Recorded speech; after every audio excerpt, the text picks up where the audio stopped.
Continuamos trabajando con la misma clase de los contratos y en esta sesión iremos a ver la diferencia entre un atributo estático y un atributo de instancia.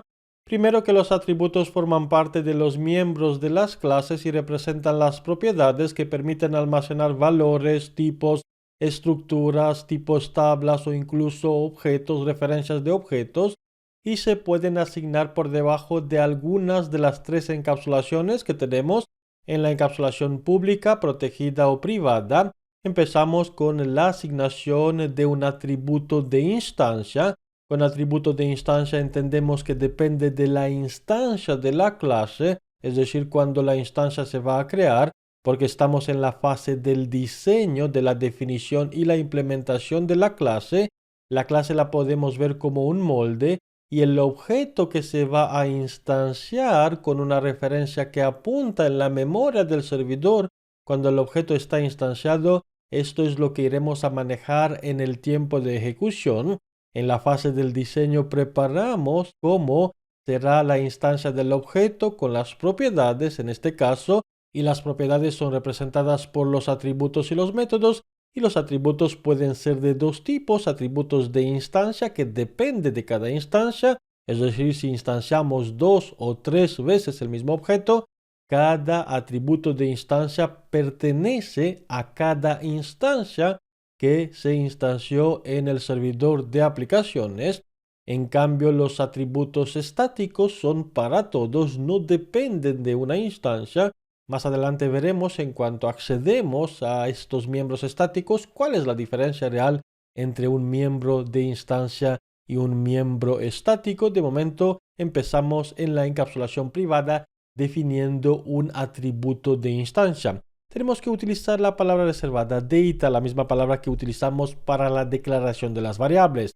En este caso, data a nivel de la clase representa la definición de un atributo.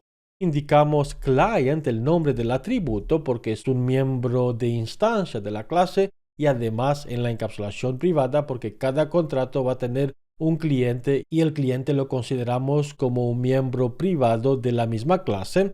En el type le indicamos el tipo de la cadena de caracteres dinámica, el tipo string, y ya hemos definido un atributo de instancia. Continuamos en la encapsulación protegida, donde definimos otro atributo de instancia con la misma palabra reservada data, indicando creation date es la fecha de creación del contrato. La fecha de creación del contrato puede ser un miembro, en este caso protegido, porque será disponible sobre la misma clase y también a las clases hijas cuando habrá contratos o expedientes que dependen de este mismo contrato. Creation date. Y para la fecha de creación le indicamos el tipo SYDate, que es un elemento de datos que tenemos disponible a nivel del diccionario de datos.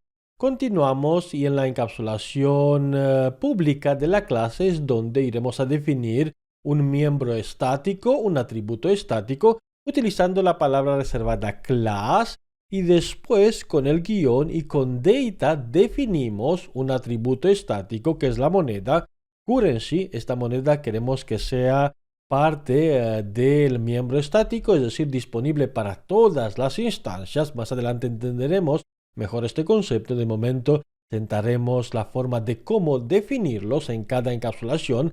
Las encapsulaciones pueden disponer de estos dos tipos de atributos en todas las encapsulaciones, sean pública, protegida o privada. No es una regla a aplicar, por ejemplo, que los atributos estáticos se van a definir solo a nivel de la encapsulación pública. Para nada, se pueden definir en todas las encapsulaciones de la clase. Con type le indicamos el tipo del currency, donde podemos utilizar los tipos primitivos, por ejemplo, type C, con una longitud de 3, y también tipos del diccionario de datos, estructuras, tablas internas o incluso otras clases que podemos definir indicando que es una referencia que apunta a la clase. Más adelante también veremos estos conceptos. Estamos con estos dos tipos de atributos.